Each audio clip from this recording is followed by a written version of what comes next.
My name is Mia Thornton, and I'm 28 years old. Tonight, at my parents' 40th wedding anniversary party, my mother looks me straight in the eyes, her lips curled in disgust, and says, "We wish you were never born." For a second, the whole room freezes. Glasses hover midair. Forks stop halfway to smiling mouths. Somewhere, the band keeps playing the same cheerful tune, completely out of sync with the way my chest tightens. I don't cry. I don't beg. I don't even flinch. I push my chair back, feeling every pair of eyes glued to me. I smooth the front of my dress with steady hands and stand up taller than I ever have in this family. My mom said, "We wish you were never born." I stood tall and said, "Then I'll disappear." Her face drains of color, but I'm not done.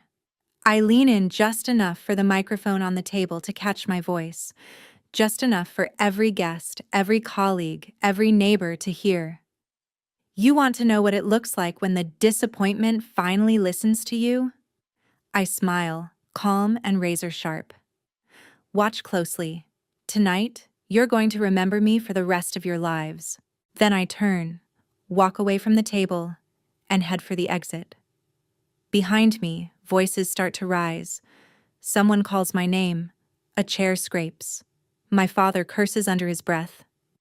But I don't look back. My phone is already in my hand, thumb hovering over a scheduled post, a string of emails, a video I've spent weeks editing.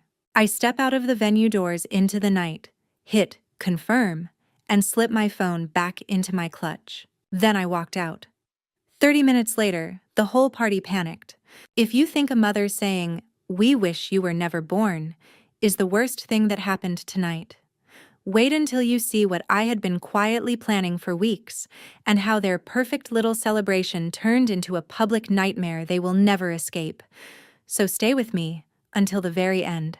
30 minutes before my mother spat those words at me in front of everyone, I was standing behind the dessert table pretending to adjust the tiered cake while I watched my parents pose for photos like the stars of a lifestyle magazine. The cafe was packed. Relatives, neighbors, my dad's business partners, people from church, all dressed up and laughing under strings of warm lights. The cake, the flowers, the slideshow screen waiting in the corner, it all screamed, "Perfect family." I knew better. I helped design this party. I built the stage they were about to fall from. Ryan, my older brother, held court near the bar, retelling some story about a surgery that only he could have pulled off. People hung on every word, eyes shining with admiration. Emily, my sister, was surrounded by a cluster of guests asking about law school and internships. Every time she laughed, heads tilted toward her like sunflowers. No one asked me how my art was going. They never did. I used to tell myself it was just harmless favoritism, that it wasn't that deep. Then, 3 weeks ago, I found the bank statements. I'd gone by my parents' house to drop off some sample designs for the anniversary invitations. Mom had left a folder on the dining table, half open. I recognized my own name on the top page, MIA Thornton College Fund, and a knot formed in my stomach. I shouldn't have looked, but I did. The fund was empty. Not used for my tuition, empty. Transferred. Broken into chunks and sent to cover Ryan's loan consolidation and Emily's bar expenses, years ago. There was a note in my mother's handwriting on one of the statements. "She'll never make money with art anyway. Better to invest in the real futures." In that moment, something in me snapped, and something else woke up. I started noticing everything. The way my parents introduced us to people, our brilliant surgeon, our future lawyer. And then, if they remembered, "This is Mia. She draws." The way my mom rolled her eyes whenever I mentioned a gallery. The way my dad changed the topic whenever I spoke. And the things they said when they thought I wasn't listening. So I started recording. Little voice memos on my phone as I stood in the hallway, in the kitchen, outside half-closed doors. My mother sighing. If we hadn't had her, we could have retired by now. My father muttering, At least the other two turned out right. Ryan's careless chuckles about my little hobby, Emily calling me the practice child. If I put all of that on a screen, in front of the people who worship them, would anyone still call us the perfect family? When they asked me to help with the anniversary party, Mia, you're artsy. You can make it look nice, right? I smiled and said yes. That was the moment my revenge stopped being a fantasy and started becoming a plan. Tonight wasn't just a celebration for them. It was a stage for me. They just didn't know they were about to be the ones on display. The plan started with a simple lie. Let me handle the slideshow, I had told my mother a month before the party. You know, a little video with your wedding photos, family memories, all that sentimental stuff. I can design something nicer than those boring templates. She barely looked up from her laptop. Fine, just don't make it too weird, Mia. People want something classic. Classic? Sure. I collected every old photo my parents had ever proudly displayed. Their wedding day, newborn Ryan, newborn Emily, my awkward baby pictures squeezed into the edges of frames as an afterthought. I scanned them, sorted them, and stitched them into a neat, heartwarming opening sequence. I wanted the first half of the video to look exactly like what everyone expected: the perfect love story, the perfect family. Then I opened a new folder on my desktop and named it Truth. Inside that folder, I dropped the audio files I'd been recording for weeks. Mom's voice, sharp as glass. Sometimes I wish we'd stopped at 2 kids. Dad's dismissive grunt. Mia is just expensive decoration. Ryan laughing. She'll be back living at home within a year. Emily saying, we're all carrying her dead weight. I layered those voices over screenshots of the bank statements, highlighting every transfer out of my college fund. I zoomed in on the note in my mother's handwriting, better to invest in the real futures, and paused it long enough for anyone in the room to read.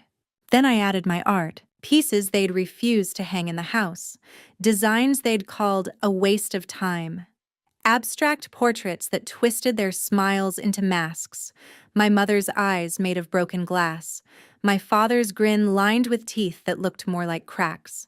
At first glance, they were just moody, vivid images. With the audio, they turned into weapons. Jess, the barista at the cafe, was the only person who knew even a fraction of what I was doing. I met her after closing time one night with my laptop and a shaky laugh. You're serious? She asked, eyes wide as I showed her the rough cut of the video. As a heart attack, I said. They've been calling me invisible my whole life. I want to show them how visible I can make them when I want to. She whistled softly. This will blow up the whole night. That's the point. We worked out the logistics together. The cafe had a projector and sound system. The plan was to play a tribute video right after the speeches, when emotions were high and everyone was paying attention. I exported the final file with a harmless name, anniversaryfinal.mp4, and loaded it onto a USB drive. Backup number 1 went to the cafe laptop. Backup number 2 was hidden in my clutch. Backup number 3 lived in a private cloud folder, scheduled to go public on social media exactly 30 minutes after I left the party, just in case someone cut the power or tried to pretend it never happened. I even drafted an email addressed to my dad's most important clients, the hospital board where Ryan worked, and some of Emily's mentors. All it needed was a click to send links to the video and a few carefully selected screenshots. My cursor hovered over that email many nights. If I destroy their reputation tonight, will it fill the void they left in me? Or will I just be standing in the ashes of something I can never get back?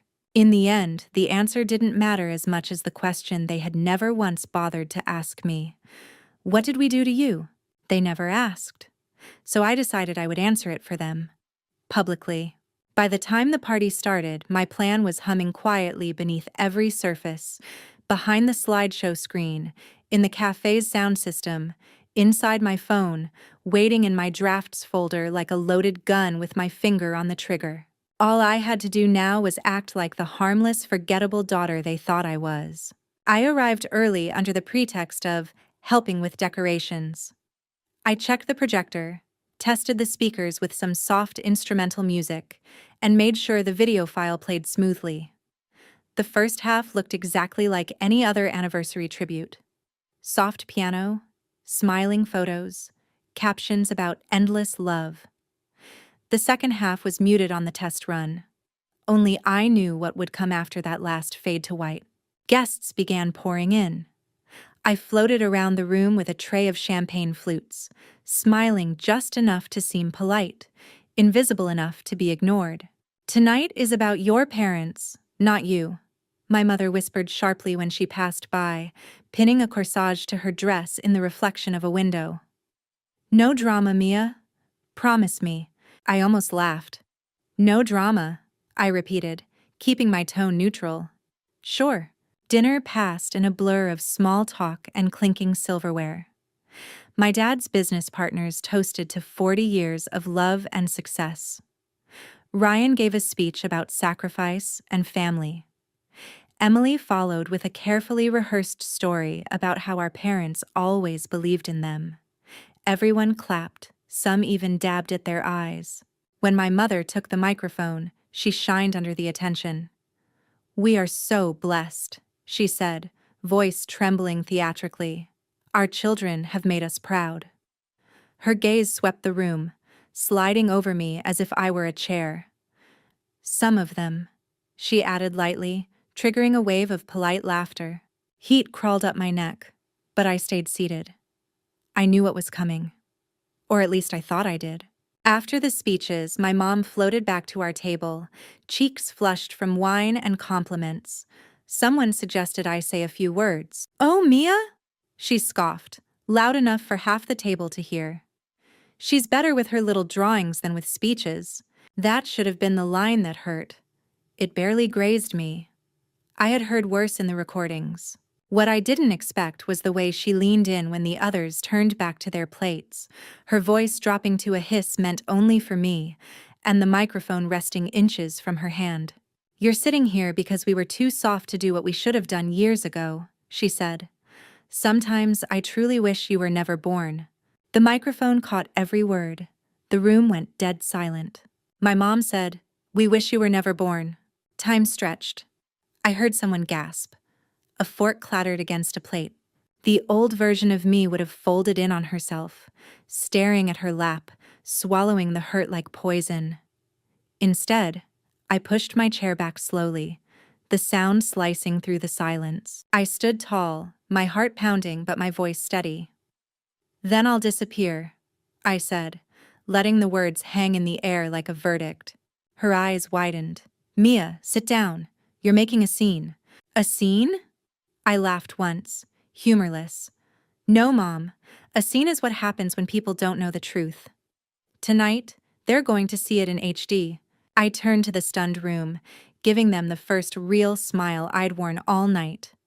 "You all came here to celebrate their perfect love story," I said. "Do yourselves a favor and stay for the sequel." Then I walked away from the table, from the spotlight they never allowed me to share, and headed straight for the exit. As I passed the sound booth, Jess caught my eye. Her hand hovered near the control panel, waiting for my signal. I didn't say a word. I just nodded. She nodded back, jaw set. Outside, the night air hit my face like a slap and a blessing at the same time. I pulled out my phone. The scheduled post was ready.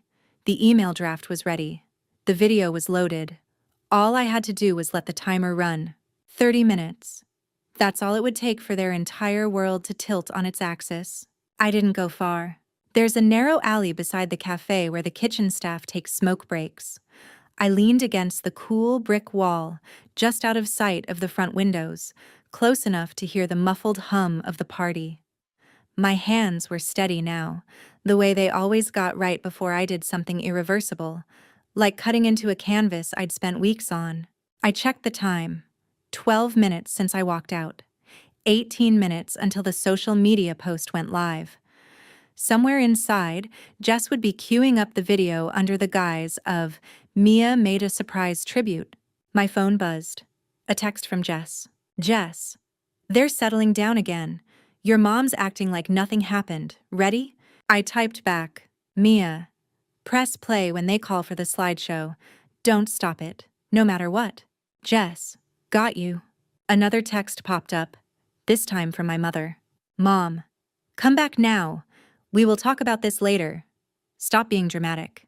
I let the notification disappear. For once, I wasn't the one who needed to come back.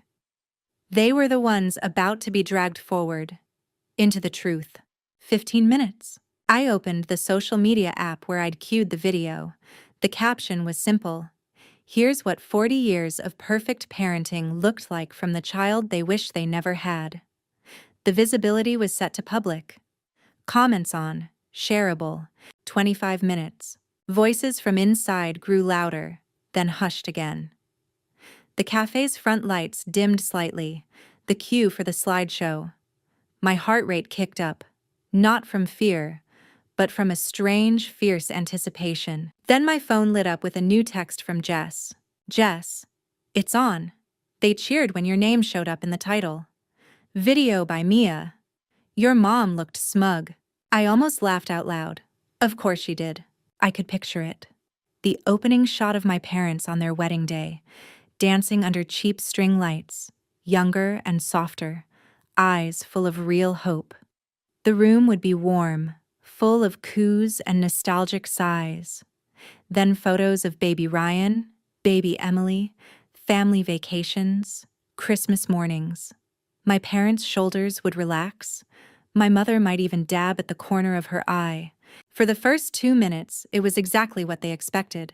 Then the video cut to black. In that sudden silence, over a black screen, my mother's voice came in, sharp and unfiltered.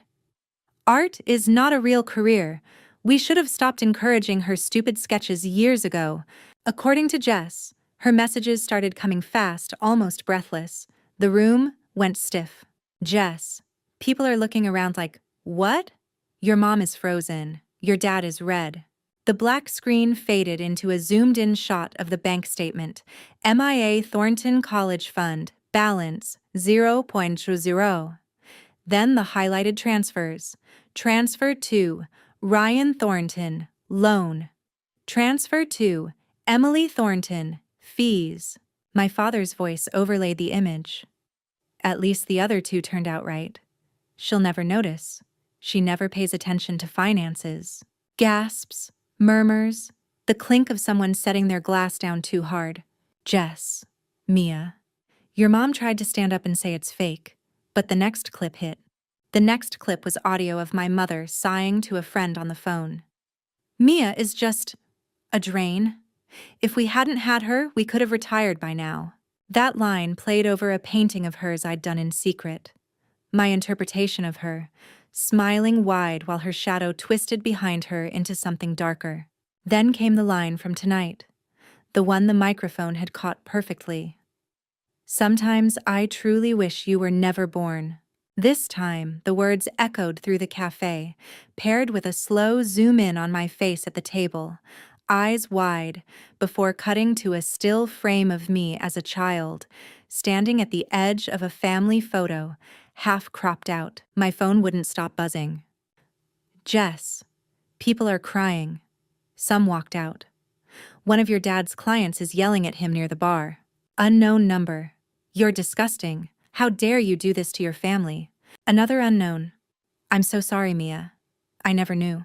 The video continued, intercutting my parents' insults with my art, pieces inspired by every time I'd been dismissed, every time they'd pretended I wasn't in the room.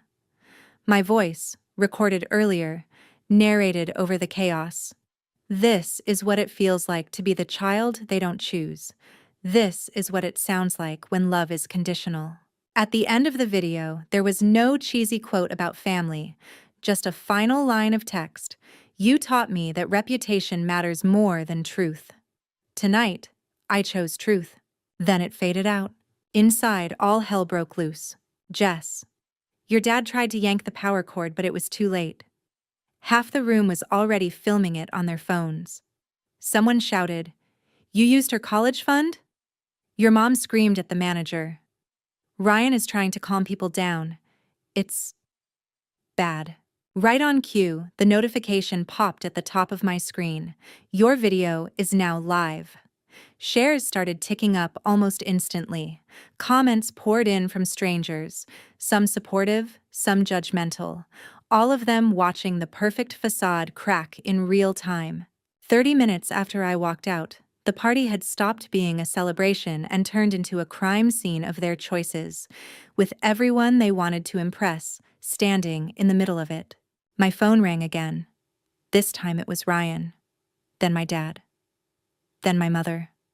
I let all 3 calls go to voicemail.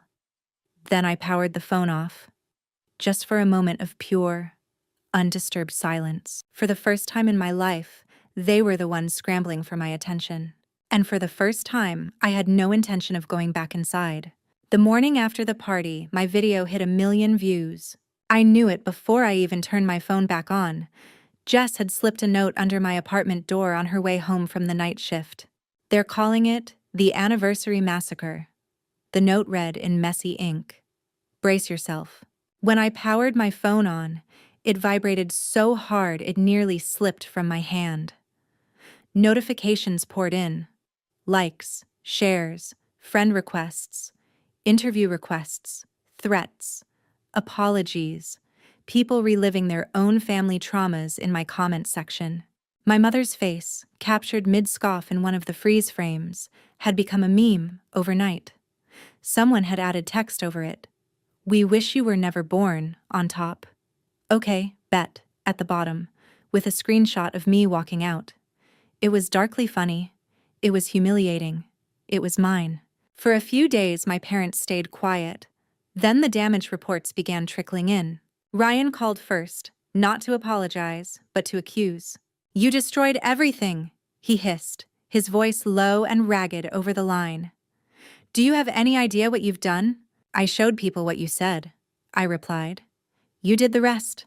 "The hospital board is reviewing my position. Patients are canceling appointments. They think I knew about the college fund. They think I used you." "Did you?" I asked. The silence on the other end was answer enough. Next came Emily. Her voice shook in a way I'd never heard before. Not controlled, not composed. "My firm asked if there's more," she said. "More recordings, more bank statements. They're afraid of a scandal. I was supposed to start a clerkship next month. Now they're re-evaluating."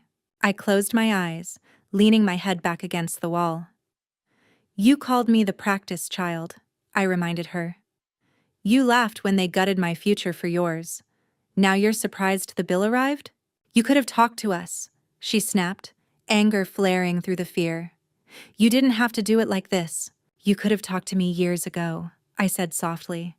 "You didn't," she hung up. My parents didn't call until the local news picked up the story.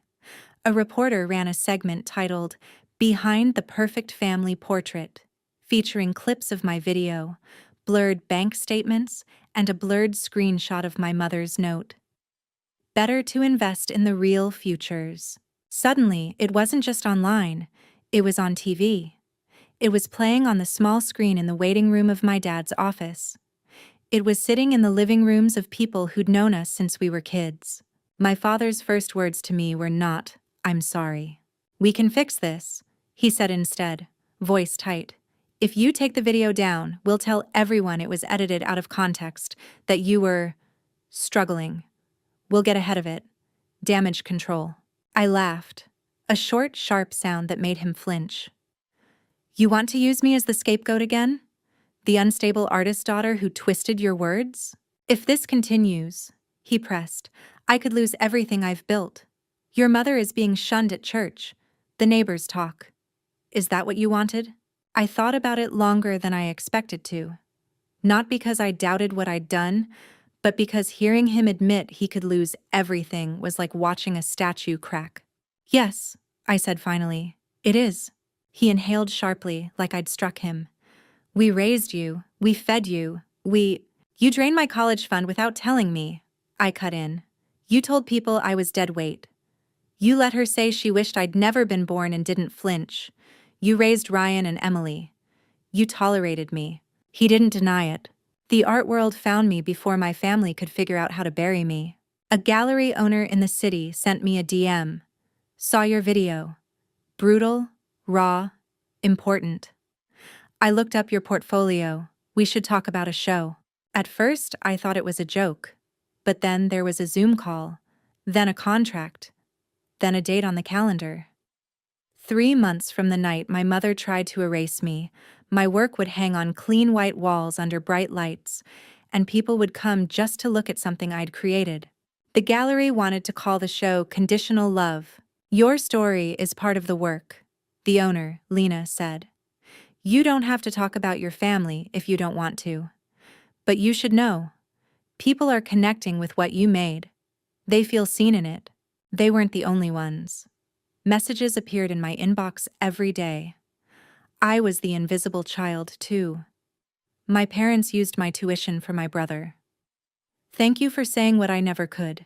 It was strange, being both the villain and the hero of a story I hadn't even meant to share this widely. On the day I signed the contract with the gallery, a final email arrived, from my mother. No subject line, no greeting. Just one sentence. You killed our family. I stared at it for a long time. Then I archived it, closed my laptop, and picked up a blank canvas. If the family she wanted had to die so I could live as myself, maybe that was the most honest thing that had ever happened between us.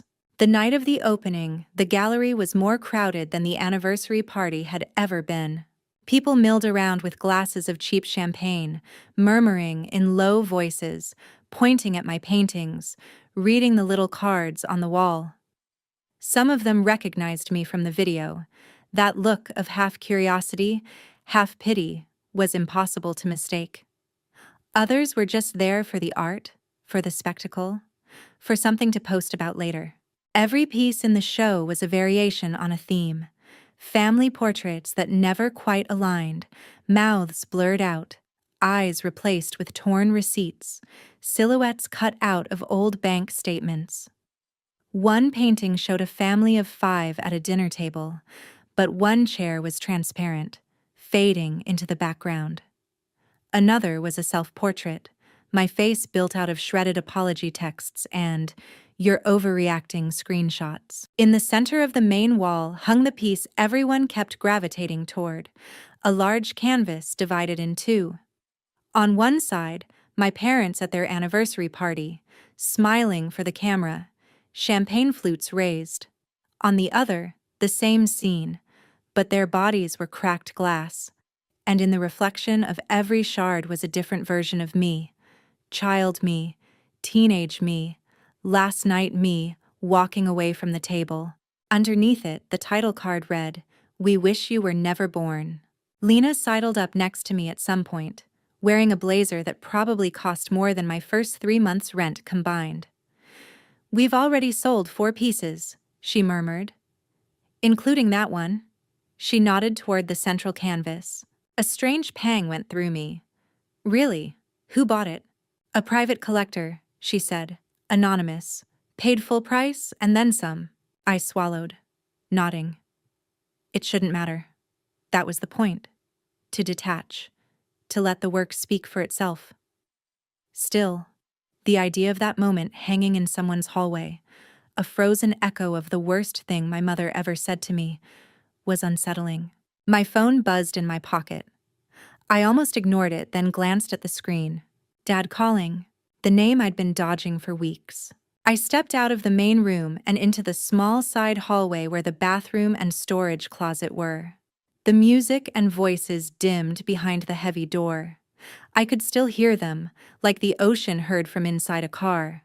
I answered, "Hello." For a moment there was just breathing on the other end. Then his voice, tired and smaller than I had ever heard it. "Mia." "Dad." "I saw the photos," he said, "of your show. Your mother. She can't look at them, but she keeps the articles open on her phone." It was such a strange image, her scrolling through my success in the same hands that had signed away my future. "Our house is quiet now," he went on. "Ryan moved out. Emily barely calls. People don't invite us to things anymore. Your mother stopped going to church. She says everyone is judging her. The practice closed one of my clinics. We might have to sell the house. There it was. The collapse. The price. Are you telling me this because you want me to feel sorry for you? I asked. Not unkindly. Just honestly. I'm telling you this, he said, because you should know you got what you wanted.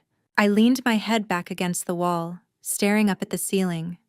The paint here was cracked. Someone had once tried to cover a water stain and failed. Did I? I murmured. You ruined us, he whispered. Your own family. I thought of the empty college fund, of my mother's note, of years of being the ghost at my own table, of the night in the cafe when she finally said out loud what she'd been thinking for years. I didn't ruin us, I said quietly. I just turned the lights on. We stayed on the line for a few seconds longer, neither of us speaking. Then he said, She cries, at night. She keeps saying she wishes she could take it back. I closed my eyes. That was the thing about revenge no one liked to post online. The part where the people who hurt you finally break, and instead of feeling triumphant, you feel hollow. Why are you telling me that? I asked. Because I don't know what to do with her anymore, he admitted. And because part of me wonders if you ever loved us at all. The question stung more than I expected. I did, I said. That's the problem.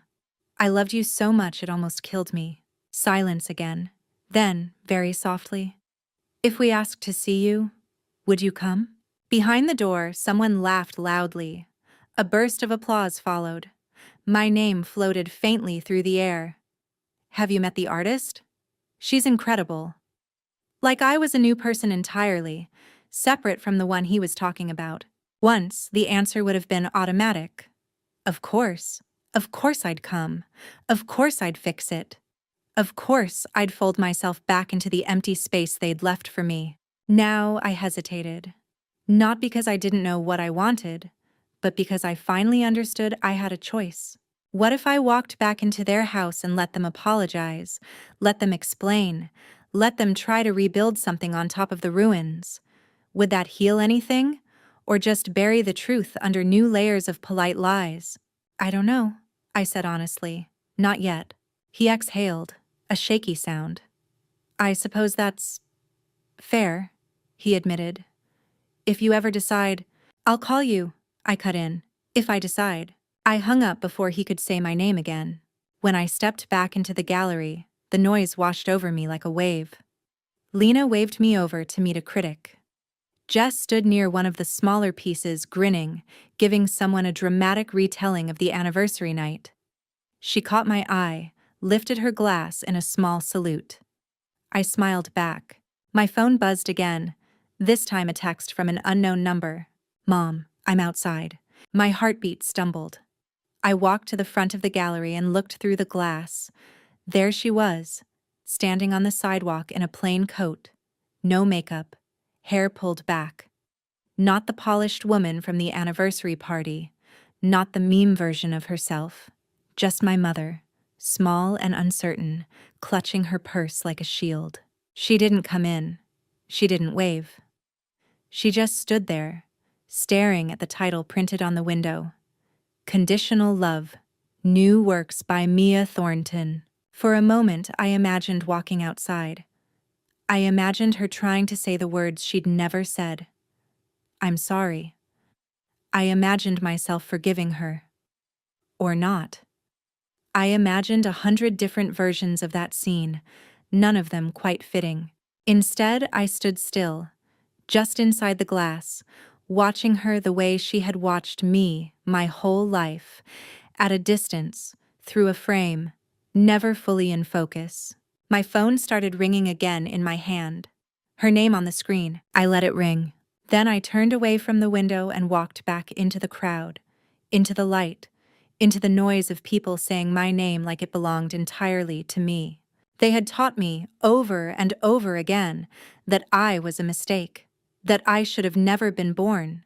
Tonight, standing in a room full of my work, with my story hanging on the walls and my future written in my own hand, I finally believed something else.